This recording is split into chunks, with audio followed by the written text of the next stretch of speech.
Hello बच्चों, देखिए image formation by concave mirror. इसमें 6 कंडीशन होती हैं कॉनकेव मिरर में, जिसमें यहाँ पहली कंडीशन हम आपको बता रहे हैं, when object is placed at infinity.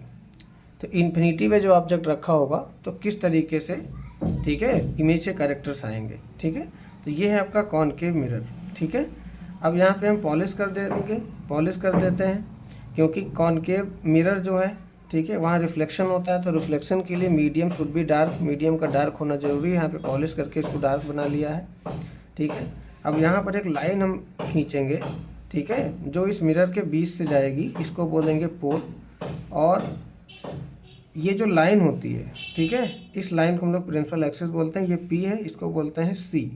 सी और पी को जो लाइन जोड़ती है उसको हम लोग प्रिंसिपल एक्सिस बोलते हैं।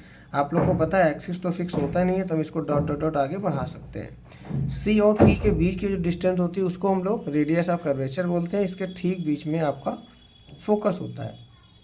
ठीक है, तो पहले कंडीशन में हम लोग ऑब्जेक्ट को बिल्कुल प्रिंसिपल एक्सिस के फ्रंट पे रखते हैं। ठीक है, ये बहुत इंपॉर्टेंट है, इसको आपको याद रखना है। इस ऑब्जेक्ट को हम कुछ नाम दे भी सकते हैं, यहाँ पर नहीं भी दे सकते हैं, क्योंकि ये जो ऑब्जेक्ट है इसकी इमेज बहुत छोटी बनती है। ठीक है, तो यहाँ पे दिखती नहीं है, बहुत छोटी होती है, पॉइंट साइज बनती है। तो you can write name of this object और नॉट। ठीक है, नॉट रिक्वायर्ड। तो अब रेज इसमें कैसे आती है? रेज में इन्फिनिटी से आएगी। अगर रेज इन्फिनिटी से प्रिंसिपल एक्सिस के पैरेलल आएगी तो वो फोकस से चली जाएगी। ठीक है, इसको इंसिडेंट डायरेक्शन दिखाते हैं, मतलब ये आने वाली रेज है और ये रिफ्लेक्टेड रेज का डायरेक्शन है। ठीक है, अब इमेज बनाने के लिए कम से कम 2 रेज का मिलना जरूरी होता है। ठीक है, for image formation minimum 2 rays should be meet. तो हम एक रेज इधर से लेंगे, प्रिंसिपल एक्सिस के पैरेलल लेके आएंगे, और अगर आपको पता है कि अगर कोई रेज प्रिंसिपल एक्सिस के पैरेलल है तो ये आपका प्रिंसिपल एक्सिस है, इसके बल रेज आएगी तो वो फोकस से चली जाएगी। बिल्कुल सिंपल है। तो इसको इंसिडेंट दिखा दिया, इसको रिफ्लेक्शन दिखा दिया।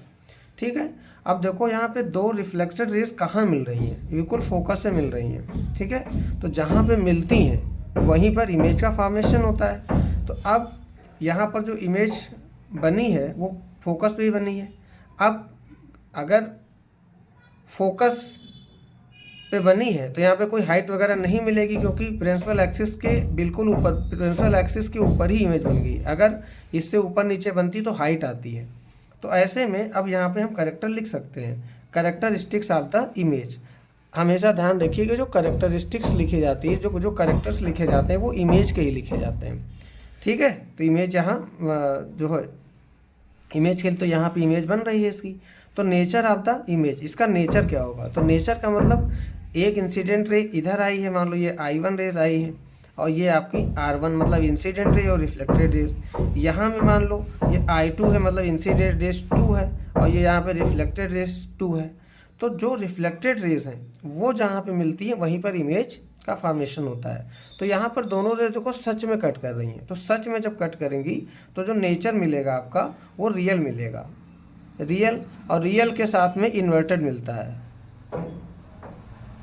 इन्वर्टेड का मतलब उलट जाएगी, जैसे ये पेंसिल इस तरीके से, ये पेन इस तरीके से है, तो अब ये इस तरीके से हो जाएगी। ठीक है, और पोजीशन कहाँ हो जाएगी? एट F हो जाएगी। ठीक है, एट फोकस, क्योंकि फोकस पे ही आकर के इमेज जो है बन रही है और रेज इंटरसेक्ट कर रही है। और साइज ऑफ द इमेज जो होगी वो पॉइंट साइज होगी, पॉइंट साइज होगी। ठीक है, या हाईली डिमिनिश इसको हम बोल सकते हैं। ठीक है, थैंक यू बच्चों।